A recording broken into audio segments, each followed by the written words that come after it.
So, Dr. Valerie Deschênes and Clare King, you have 5 minutes between you. So, the bell will ring 30 seconds before your time has expired. Have you agreed how you're going to allocate the time? We have, Councillor. Excellent. I have asked the Secretary before the start of the meeting to circulate a document which is the text of my intervention. It is now being circulated. Yes, thank you. So, would you like to proceed? Yes, Councillor. Good morning, Councillors. I am a local resident and the immediate neighbour to the application site, and I speak to object to the application. There are sound, material planning consideration-based reasons to refuse this application. Local Plan Policy 310 is not mentioned in the officer's report. This policy is directly relevant. It says, residential development within the garden area of existing properties will not be permitted if it will have a significant adverse impact on the amenities of neighbouring properties. The proposed development would have a major adverse impact on the amenity of the immediate neighbours through loss of privacy with windows, balconies, roof terraces and an overbearing sense of enclosure, and light pollution from a 3-story glass-fronted atrium shining on the living area of the immediate neighbour. Criterion B of Policy 310 states that development will not be permitted if it will provide inadequate amenity space. There are 15 dwellings in the proposed development. Amenity space was questioned at the DCF. It remains a big problem. Criterion C of Local Policy 310 states that development will not be permitted if it will detract from the prevailing character of the area. John Harris, current member of the Design and Conservation Panel, states that the house is far too good to go. It forms a distinct and satisfactory full stop to this length of Hills Road. John Harris says it is worth preserving. The danger is that if it goes, it will set in motion domino demolition of houses for flats the length of Hills Road. 9 applications to replace family homes nearby with flats were rejected for being out of keeping with the area and for overlooking neighbouring properties and unacceptable loss of privacy. Criterion E of Policy 310 states that development will not be permitted if it adversely affects trees or wildlife features. Nearly 2/3 of the trees and much shrubbery will be removed, causing adverse impact on pollution and wildlife habitat and damaging the appearance of this tree-lined city approach, a point raised by many of the 171 objectors Cambridge-wide. In conclusion, there are sound material planning considerations that warrant refusal of this application. It fails to address what the Council itself identifies in the Strategic Housing Market Assessment as the greatest need for Cambridge, family homes. It has inadequate amenity space, it detracts from the prevailing character of the area, it adversely affects trees and wildlife, and it has great adverse impact on amenities of neighbouring properties. Thank you. Thank you very much. Thank you. I hope members of the committee have had time to read the detailed planning policy arguments I sent them, so I'm going to restrict myself to answering the officer's response. The officer is asking you, in effect, to disregard the city's own adopted policy documents. Paragraph 512 of the 2006 local plan states that guidance on the application of the policy will be provided in a supplementary planning document, and the report before you lists that document as a material concern. The SPD was not written on a whim. It went through a detailed formal planning policy process before formal adoption. As such, it must be given due weight. During that process, Para 30 was specifically highlighted to members as one of the 7 key content matters designed to give some protection to large single dwelling houses from redevelopment by using a gross rather than a net number of homes when considering the trigger for Policy 55. The circumstances in which that would be triggered were always going to be rare. It requires a site with a large single family dwelling plus a proposal for exactly 15 units. I hope my email to members also showed the sole example the officer cited at 149 Histon Road is not such a case, as that is a very small bungalow of 8 by 9 metres. It very clearly does apply to 291 Hills Road. Ignoring it means the loss of 40% affordable housing. You have got lots of documents listed in your report dating from that period, and until the new local plan is adopted, they are the framework this committee should use. If residents are to have confidence in the planning system, they must have confidence it will be fairly applied. The 2014 Draft Affordable Housing SPD is not relevant to this application. The 2008 one is, paragraph 30 is, and if applied, this committee must reject the application on the grounds it fails to deliver affordable housing. Thank you. Good. Thank you both very much. You've kept well within your time. Peter McCann, you can see that the objectors have been severe with their use of time. Will you do the same, please? I will do my best, Chair. Good morning, members. The applicants fully endorse the officer recommendation of approval of this application that will deliver 15 residential units within a central and highly sustainable location.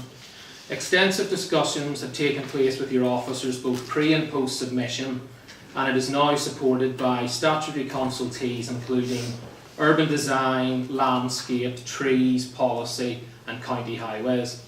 Prior to submission, the applicants met on site with both planning and tree officers, with the principle of development, including demolition, confirmed as acceptable.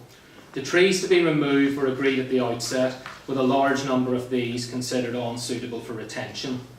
The applicants have taken on board the comments made by residents at the recent Development Control Forum, with the development now responding more positively to context and drawing inspiration from the existing building on site. Demolition is entirely acceptable, with the existing building not listed, nor is the site located within a conservation area. As outlined within your officer report, the principle of demolition cannot be resisted. A lot of opposition has been received regarding the loss of a family dwelling on site. However, it is relevant to note that the applicants are currently developing out the site at 3 to 5 Queen Edith's Way, which will deliver a net increase of 4 family dwellings. This application was approved by this committee in April last year. The proposal will deliver a total of 15 units, a net increase of 14. As outlined within the officer report, the application does not trigger the requirement to deliver affordable housing. In applying Policy 5.5, the City Council has consistently applied this as the net increase, and as listed on the amendment sheet, this is the approach adopted by other planning authorities. The committee recently granted permission for a development at 149 Histon Road for 14 units, and this replaced a 3-bed family home. This resulted in a net increase of 14, similar to the application. A consistent approach to the application of the policy should therefore be adopted. The Affordable Housing SPD document is inconsistent with development plan policies and is therefore considered out of date and should be attached no weight in the decision-making process. This document, which provides guidance, is over 10 years old and not part of the development plan. With regard to access, the existing access on Hills Road will be closed to vehicles, with a new vehicular access introduced on Queen Edith's Way. The provision of this access is entirely acceptable and, importantly, will not prejudice highway safety. Any increase in vehicular movement would be minimal, and this view is shared by the Highways Authority. The site is present in a highly sustainable location, and the units will appeal to those who do not require daily access to a car. Excellent cycling opportunities are available locally, and the site is in close proximity to employment opportunities, including Addenbrooke's and the biomedical campus. There is demand for this form of accommodation within Cambridge. With the exception of those required to be lost to accommodate the new access, no trees need to be removed from the site boundaries. The site at present is overgrown and has been neglected over the years. As outlined, the trees to be removed have been agreed with your officer, and it is relevant to note that the TPO was extended following the initial site visit. The scheme is supported by urban design, and the massing has been broken up, with the building now adopting a more domestic character. The roofscape relates better to surrounding context and character, and the scheme has taken inspiration from surrounding development. However, there is scope for a more contemporary style of development to be promoted. An acceptable relationship with 289 Hills Road will be provided, and the scheme will not result in any unacceptable overlooking or enclosure towards their property. This view is shared by your officer. With regard to the comments made by the objectors regarding this impact, these perceived impacts are entirely contrary to the views expressed by your qualified urban design and planning officers. It is acknowledged that this is a matter of judgment. However, given the relationships that currently exist and the presence of large trees subject to protection along the boundaries, the impacts cannot be described as significantly adverse. Also, Policy 310 is not relevant to this application and has not been noted in the officer's report. This is due to the fact that the existing property is to be demolished as part of the proposals. In summary, it is a large corner plot that can accommodate the quantum of development proposed.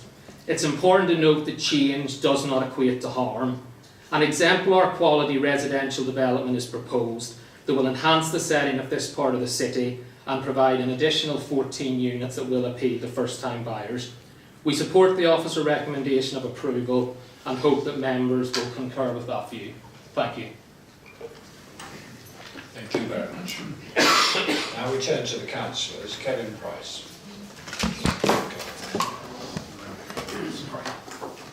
Yes, thank you, Chair. I'm here as the City's Executive Councillor for Housing because in that role my remit encompasses not only the delivery of new council homes by the City Council, but also the delivery of affordable housing as a core purpose of the local plan. Now, I don't need to remind members here of the high need for affordable housing in the city, but I clearly just did. There are more than 2,500 households currently on a housing needs register, and the greatest need in terms of size for those households are for 1 and 2 bedroom homes.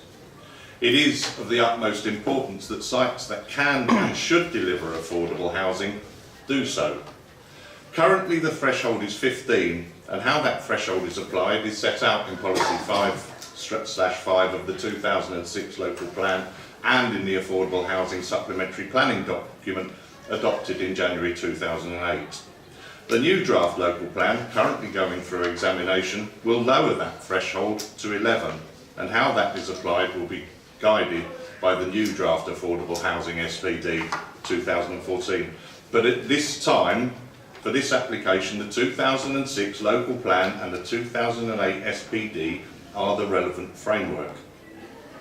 Paragraph 30 of the 2008 SPD states, in considering whether a development meets the threshold for affordable housing, it is the net increase in the number of dwellings on a site which will be considered, except where the site consists of a single dwelling, discounting any subsidiary dwellings such as those there for a dependent relation or domestic assistant. When the gross number of new dwellings will be considered, the intention is to lessen the financial penalty involved in the redevelopment of existing housing areas and buildings which are often built to low sustainability standards and which often use land inefficiently, but not to incentivise the loss of large single family dwelling houses which are limited in number within the city. In the application before you, there is undoubtedly a large single family dwelling house and a proposal for 15 units. If the gross number of new homes is applied, then 6 of those homes should be delivered as new affordable housing for the city. If the net number of 14 is applied, then that affordable housing will be lost to those who need it most, and the developer will instead gain a substantial profit from the site. As Exec Councillor for Housing, I'm always informed and consulted when developers argue viability as a reason for not delivering affordable housing on a site. I was not informed or consulted on the case of 291 Hills Road, where planning officers appear to have decided how Policy 5/5 and our adopted SPD should be applied in this application, which is why I'm here today. The circumstances in which paragraph 30 can be applied to any application may well be limited, but they do apply to 291 Hills Road. I'm therefore asking committee members to reject the officer recommendation on the grounds that the application fails to deliver affordable housing contrary to policy 5.5 of the 2006 local plan and paragraph 30 of the 2008 affordable housing SPD. Thank you, Chair. Thank you very much.